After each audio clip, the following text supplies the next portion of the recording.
Welcome to Shri Rajiv Gandhi IAS academy. Friends, இந்த வீடியோவில் ஜூலை 2 மற்றும் 3 தேதிகளுக்கான கரண்ட் அஃபேர்ஸ் எல்லாமே பார்க்க போகிறோம். சரி, வாங்க பார்க்கலாம். ஃப்ரெண்ட்ஸ், இந்த வீடியோடைய நோட்ஸ் எல்லாமே கீழே பிடிஎஃப் டிஸ்கிரிப்ஷன் கொடுத்துருக்கோம். அதெல்லாமே கிளிக் பண்ணி டவுன்லோட் பண்ணிச்சிங்க. அப்புறம் நம்ம டெலிகிராம் குரூப் லிங்க்மே கீழே டிஸ்கிரிப்ஷன் கொடுத்துருக்கோம். அதுலேயுமே கிளிக் பண்ணி ஜாயின் பண்ணிங்க. நம்முடைய டெலிகிராம் குரூப்பில் கரண்ட் அஃபேர்ஸ் குவிசஸ் நடத்திட்டு வரோம். நீங்களுமே ஜாயின் பண்ணி அட்டன் பண்ணிக்கலாம். ஓகே, சரி வாங்க பார்க்கலாம். ஃபஸ்ட்டு, தற்போது பிரதமர் மோடிக்கு வழங்கப்பட்ட officer of the order of the star of Ghana எந்த நாட்டின் உயரிய விருது? இதற்கான ஆன்சர் கானா. இந்த விருதுடைய பேர்லேயே இருக்குது கானா அப்படிங்கிற வார்த்தை. அதனால் பார்த்தீங்க அப்படின்னா இது கானா நாட்டுடைய மிக உயரிய விருது. இதை நம்முடைய பிரதமர் மோடிக்கு வழங்கியிருக்காங்க. பிரதமர் மோடி இப்போது 5 நாடுகளுக்கு பயணம் மேற்கொண்டிருக்காரு. கானா நாடு, ட்ரினிடாட் அண்ட் டொபாகோ அப்படிங்கிற நாடு, அடுத்து அர்ஜென்டினா நாடு, அப்புறம் பிரேசில் அப்படிங்கிற நாடு, அப்புறம் நமீபியா நாடு. இதில் ட்ரினிடாட் அண்ட் டொபாகோ அப்படிங்கிறது ஒரே நாடு. இதில் கானா நாட்டிற்கு அவர் முதல்ல போயிருக்காரு. அங்கே அவருக்கு officer of the order of the star of Ghana அப்படிங்கிற விருதை வழங்கியிருக்காங்க. கானாவுடைய அதிபர் ஜான் டிராமனி மஹாமா அப்படிங்கிறவர் தான் இதை வழங்கியிருக்காரு. கானாவுடைய தலைநகர் அக்ரா அப்படிங்கிறது. அடுத்தது, 2025 குவாட் அமைப்பின் வெளியுறவுத்துறை அமைச்சர்கள் மாநாடு தற்போது எங்கு நடைபெற்றது?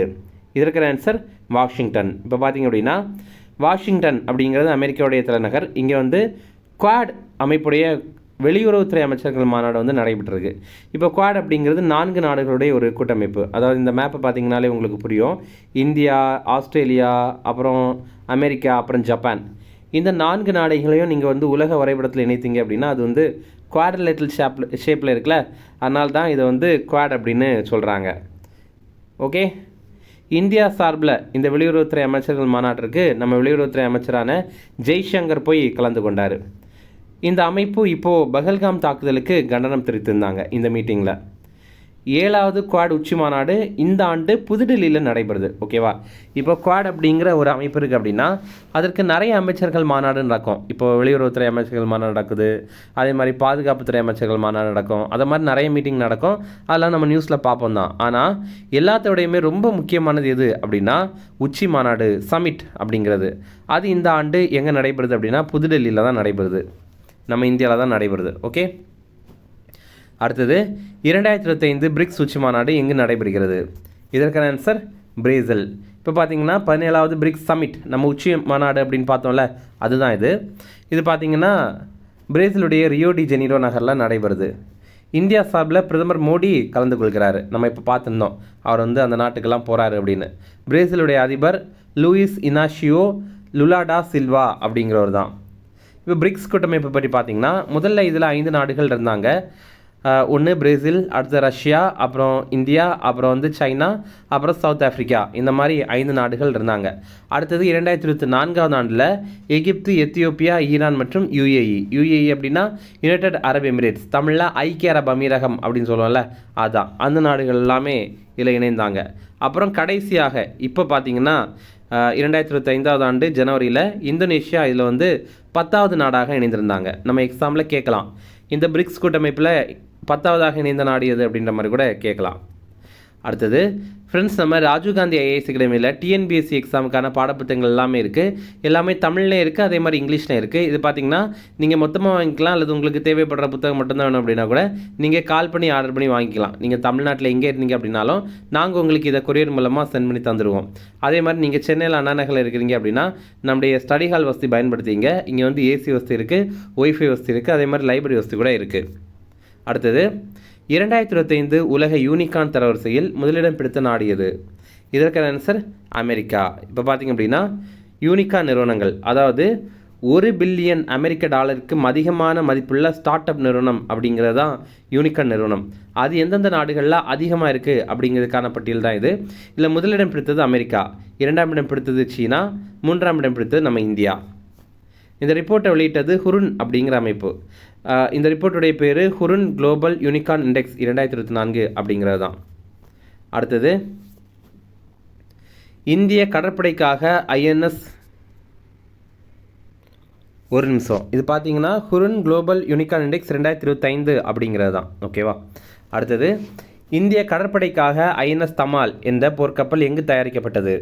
இதற்கான ஆன்சர் ரஷ்யா. இப்போ பார்த்தீங்க அப்படின்னா இந்த ஐஎன்எஸ் தமால் அப்படிங்கிறது ஏவுகணை தாங்கிய போர்க்கப்பல்.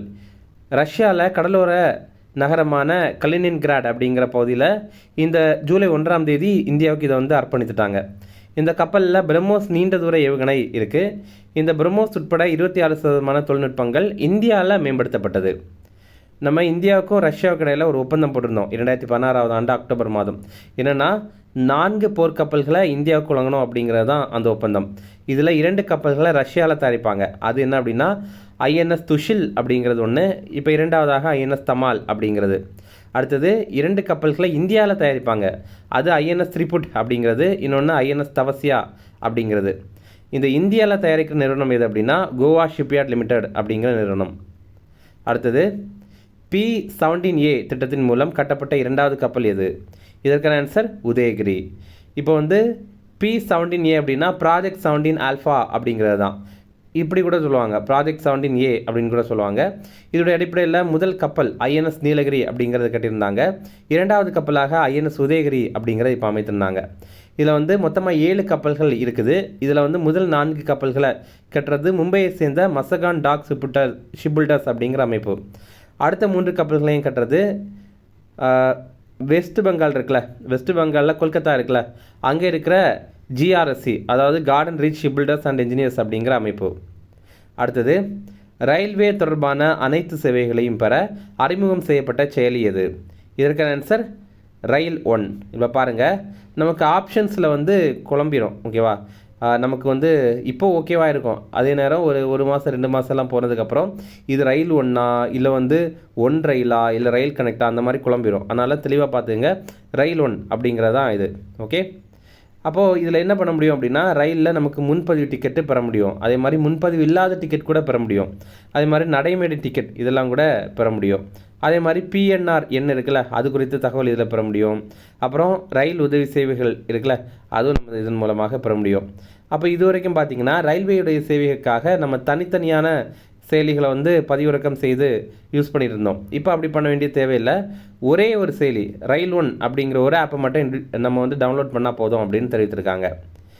இப்போ ரீசெண்டாக இந்த ஜூலை 1ஆம் தேதியிலேருந்து ட்ரெயினில் டிக்கெட் புக் பண்ணோம் அப்படின்னா ஆதார் பயோமெட்ரிக் வெரிஃபிகேஷன் வந்து கட்டாயம் பண்ணோம் அப்படின்ற மாதிரி தெரிவித்திருந்தாங்க. அடுத்தது தலாய் லாமா எந்த நாட்டின் மத தலைவர்? இதற்கான ஆன்சர் திபெத். இப்போ திபெத்துடைய பௌத்த மத தலைவர் தான் தலாய் லாமா அப்படிங்கிறவர். இப்போ தலாய் லாமா அப்படிங்கிறது ஒருத்தருடைய பேர் கிடையாது, அது ஒரு பட்டம். இப்போ கிறிஸ்தவ மதத்தில் வந்து போப் அப்படிங்கிறது இருக்குல்ல, அந்த மாதிரி இது வந்து அந்த நாட்டில் இருக்கிற மத தலைவர் தலாய் லாமா அப்படின்னு சொல்கிறாங்க. இப்போ இருக்கிறவர் 14வது தலாய் லாமா. இவருடைய பேர் வந்து டென்சின் கேட்ஸோ அப்படிங்கிறது தான். இவர் தன்னுடைய 90வது பிறந்தநாளை இந்த ஜூலை 6ஆம் தேதி கொண்டாடுறாரு.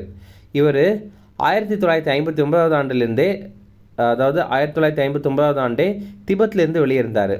என்ன பிரச்சனை அப்படின்னா இப்போ திபெத் அப்படிங்கிறது ஒரு தனி நாடு அப்படின்னு திபெத்தில் இருக்கிற மக்கள்லாம் சொல்கிறாங்க. அதே சீனா என்ன சொல்கிறாங்க அப்படின்னா இல்லை அது எங்களில் ஒரு பகுதி தான் அப்படின்னு தெரிவிக்கிறாங்க. இதனால் தொடர்ந்து வந்து போராட்டம் நடந்துகிட்டே இருக்குது. இந்த திபெத்தில் இருக்கிற இந்த போராட்டம் வந்து தலாய் லாமா இருக்கார்ல, அவர் சப்போர்ட்டோடு நடக்குது. அப்போது சைனா என்ன பண்ணாங்க அப்படின்னா நம்ம வந்து அந்த தலாய் லாமா வந்து கொண்டுடலாம் அப்படின்ற மாதிரி துரத்துனாங்க. அந்த டைமில் அவர் அங்கேருந்து வெளியில் வந்துட்டார். ஓகேவா, அந்த மாதிரி இருக்கிறவர் இப்போ வரைக்கும் அந்த நாட்டிற்கு அவ்வளோவா போகிறது இல்லை. ஏன்னா அவருடைய உயிருக்கு அச்சுறுத்தல் இருக்கிறது அப்படிங்கிறதுனால தான். இப்போது இவருக்கு 90 வயது ஆகுது. இனிமேல் இந்த மரபு தொடருமா அப்படிங்கிற கேள்வி வந்து இருந்துச்சு.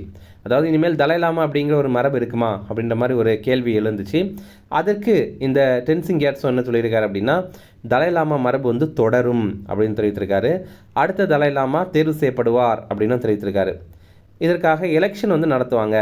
அந்த எலெக்ஷனில் ஆளை தேர்ந்தெடுக்கிறது கேடன் போட்ராங் ட்ரஸ்ட் அப்படிங்கிற ஒரு அமைப்பு தான் அப்படின்னு தெரிவித்திருக்காரு. இதுலேயுமே சில சிக்கல்கள் இருக்குது. என்ன அப்படின்னா சீனா சொல்கிறாங்க நீங்கள் வந்து எலெக்ஷன் கூட நடத்திங்க, ஆனால் நாங்கள் சொல்கிற ஆளை தான் நீங்கள் தேர்ந்தெடுக்கணும் அப்படின்னு சொல்கிறாங்க. அதற்கு இவங்க மறுப்பு தெரிவிக்கிறாங்க. அப்படி கிடையாது, இந்த கேடன் போட்ராங் ட்ரஸ்ட்டு தான் தேர்ந்தெடுக்கணும் அப்படின்னு சொல்கிறாங்க. அடுத்தது ஒரு கூட்டு பயிற்சி இருக்குது, அதை பற்றி பார்க்கலாம். எக்ஸசைஸ் சக்தி அப்படிங்கிறது இது இந்தியாவுக்கும் ஃப்ரான்ஸுக்கும் இடையில் நடைபெற ஒரு பயிற்சி. இது ஒரு இராணுவ பயிற்சி. இது வந்து ஃப்ரான்ஸில் தான் நடைபெற்றது. இதே மாதிரி இந்தியாவுக்கும் ஃப்ரான்ஸுக்கும் இடையில் நடைபெற விமானப்படை பயிற்சி வந்து கருடா அப்படிங்கிற பயிற்சி. இந்தியாவுக்கும் ஃப்ரான்ஸுக்கு இடையில் நடைபெற கடற்படை பயிற்சி வந்து வருணா அப்படிங்கிற பயிற்சி. அடுத்தது தமிழக அரசு சார்பில் வெற்றி நிச்சயம் திட்டம் அப்படிங்கிற திட்டத்தை தொடங்கியிருக்காங்க. இந்த 2025 ஜூன் 30ஆம் தேதி தான் இது தொடங்கியிருக்காங்க. இதோடைய நோக்கம் என்ன அப்படின்னா மாணவர்களுக்கு திறன் பயிற்சியை வழங்கணும் அப்படிங்கிறது தான். இதற்கான தொடக்க விழா வந்து சென்னையில் தான் நடைபெற்றது. 38 தொழில் பிரிவுகளில் 165 பயிற்சிகளை 500க்கும் மேற்பட்ட பயிற்சி நிறுவனங்கள் மூலமாக வழங்கணும் அப்படிங்கிறது தான் இதோடைய இலக்காக வச்சுருக்காங்க. இதில் திறன் பயிற்சியெல்லாம் வழங்குவாங்கள்ல, அதற்கான கட்டணம் அப்படின்னா அந்த கட்டணத்தை அரசே செலுத்தும் அப்படின்னு தெரிவித்திருக்காங்க. முதல் கட்டமாக ஆண்டுக்கு 75,000 மாணவர்களுக்கு இந்த திட்டத்தின் கீழே வந்து பயிற்சி வழங்க போகிறாங்க. அடுத்தது மத்திய அமைச்சரவை சில திட்டங்களுக்கு ஒப்புதல் வழங்கியிருக்காங்க. அது என்னென்ன அப்படின்னு ஒன்று ஒன்றா பார்க்கலாம். முதல்ல பார்த்திங்கன்னா வேலைவாய்ப்புடன் கூடிய ஊக்கத்தொகை திட்டம் அப்படிங்கிற திட்டம். இது பார்த்திங்கன்னா அடுத்த 2 ஆண்டுகளில் 3.5 கோடி வேலைவாய்ப்புகளை இந்தியா முழுவதும் உருவாக்கணும் அப்படிங்கிற மாதிரி ஒரு இலக்கு வச்சுருக்காங்க. இது இந்த ஆண்டு ஆகஸ்ட் 1ஆம் தேதியிலிருந்து 2027 ஆண்டு ஜூலை 31ஆம் தேதி வரைக்கும் உருவாக்குற வேலைகளுக்கு இந்த திட்டம் வந்து பொருந்தும் அப்படின்னு தெரிவித்திருக்காங்க. இதில் ஒருத்தங்க முதல் முறை பணியில் இணைகிறாங்க அப்படின்னா அவங்களுக்காக மாத ஊதியம் வந்து ரூபாய் 15,000 வரைக்கும் கிடைக்கும் அப்படின்னு தெரிவித்திருக்காங்க. அடுத்தது தேசிய விளையாட்டுக் கொள்கை, இதற்கும் மத்திய அமைச்சரவை ஒப்புதல் வழங்கியிருக்காங்க. இதோடைய நோக்கம் என்ன அப்படின்னா 2036 ஆண்டுக்குள்ளாடி ஒலிம்பிக் போட்டிகளில் இந்திய விளையாட்டு வீரர்கள் சிறந்து விளங்க வைக்கணும் அப்படின்ற மாதிரி ஒரு இலக்கு வச்சுருக்காங்க. இது பார்த்திங்கன்னா விளையாட்டில் சிறந்து விளங்குகிற முதல் 5 நாடுகள் பட்டியலில் இந்தியாவை இடம்பெற வைக்கும். அடுத்தது பரமக்குடி டு ராமநாதபுரம் 4 வழி சாலை திட்டம். இது ரூபாய் 1853 கோடியில் அறிவித்திருக்காங்க. இது பார்த்திங்கன்னா 46.7 கிலோமீட்டர் தூர நெடுஞ்சாலை எண் 87 அங்கே அதில் வந்து இருக்குது. பார்த்திங்கன்னா என்னென்னா இப்போ வந்து பரமக்குடியிலேருந்து ராமநாதபுரம் வரைக்கும் இந்த NH 87 அப்படிங்கிறது தான் இருக்குது. இது இப்போ 2 வழி சாலையாக இருக்குது. அதை வந்து 4 வழி சாலையாக வந்து மாற்ற போகிறாங்க. இதற்கு இப்போ மத்திய அமைச்சரவை ஒப்புதல் வழங்கியிருக்காங்க. இது பார்த்திங்கன்னா அரசு மற்றும் தனியார் இணைந்து நிதி பகிர்வு பண்ணுறது மூலமாக இந்த திட்டத்தை வந்து பண்ணுவாங்க. இந்த திட்டத்தை HAM மாடல் அப்படின்னு சொல்கிறாங்க. அப்படின்னா ஹைப்ரிட் ஆனுவிட்டி மாடல் அப்படின்னு சொல்கிறாங்க. அடுத்தது முக்கிய தினங்கள் பார்க்கலாம். உலக விளையாட்டு பத்திரிகையாளர்கள் தினம், இது ஜூலை 2ஆம் தேதி. இந்த ஆண்டுக்கான கருப்பொருள் நியாயமான விளையாட்டை வென்றல், நேர்மை மற்றும் தாக்கத்துடன் அறிக்கையிடல் அப்படிங்கிறது தான். இப்போ உங்களுக்கான கேள்வி என்ன அப்படின்னா உலக பத்திரிகை சுதந்திர தினம் அது என்னைக்கு அப்படிங்கிறது உங்களுக்கு தெரியும்னா கமெண்ட்ஸில் சொல்லுங்கள். ரிவிஷன் பார்க்கலாம். தற்போது பிரதமர் மோடிக்கு வழங்கப்பட்ட officer of the order of the star of Ghana எந்த நாட்டின் உயரிய விருது? இதற்கான ஆன்சர் கானா. அடுத்தது 2025 குவாட் அமைப்பின் வெளியுறவுத்துறை அமைச்சர்கள் மாநாடு தற்போது எங்கு நடைபெற்றது? இதற்கான ஆன்சர் வாஷிங்டன். அடுத்தது 2025 பிரிக்ஸ் உச்சி மாநாடு எங்கு நடைபெறுகிறது? இதற்கான ஆன்சர் பிரேசில். இனிமேல் தான் நடைபெற போகுது. அடுத்தது 2025 உலக யூனிகார்ன் தரவரிசையில் முதலிடம் பிடித்த நாடு எது? இதற்கான ஆன்சர் அமெரிக்கா. அடுத்தது இந்திய கடற்படைக்காக INS தமால் என்ற போர்க்கப்பல் எங்கு தயாரிக்கப்பட்டது? இதற்கான ஆன்சர் ரஷ்யா. அடுத்தது P-17A திட்டத்தின் மூலம் கட்டப்பட்ட 2வது கப்பல் எது? இதற்கான ஆன்சர் INS உதயகிரி. அடுத்தது ரயில்வே தொடர்பான அனைத்து சேவைகளையும் பெற அறிமுகம் செய்யப்பட்ட செயலி எது? இதற்கான ஆன்சர் ரயில் 1. அடுத்தது தலை லாமா எந்த நாட்டின் மத தலைவர்? இதற்கான ஆன்சர் திபெத். அவ்வளோதான் ஃப்ரெண்ட்ஸ். இந்த வீடியோ பிடிச்சா கண்டிப்பாக லைக் பண்ணுங்கள். நம்மளுடைய சேனலுக்கு சப்ஸ்கிரைப் பண்ணி வச்சுங்க. உங்களுடைய நண்பர்களுமே ஷேர் பண்ணுங்கள். இப்போ பார்த்தீங்கன்னா நம்ம சென்ட்ரல் கவர்மெண்ட் ஸ்கீம் இதெல்லாம் வந்து ஒரு வீடியோ போட்டிருக்கோம். Central government scheme, state government scheme இதெல்லாம் வீடியோ போட்டிருக்கோம். நீங்கள் இன்னும் பார்க்கல அப்படின்னா கீழே லிங்க் வந்து டிஸ்கிரிப்ஷனில் கொடுத்துருக்கோம். அதை கிளிக் பண்ணி பாருங்கள். இந்த வீடியோ பிடிச்சா கண்டிப்பாக ஒரே ஒரு லைக் மட்டும் பண்ணிட்டு போங்க. தேங்க்யூ.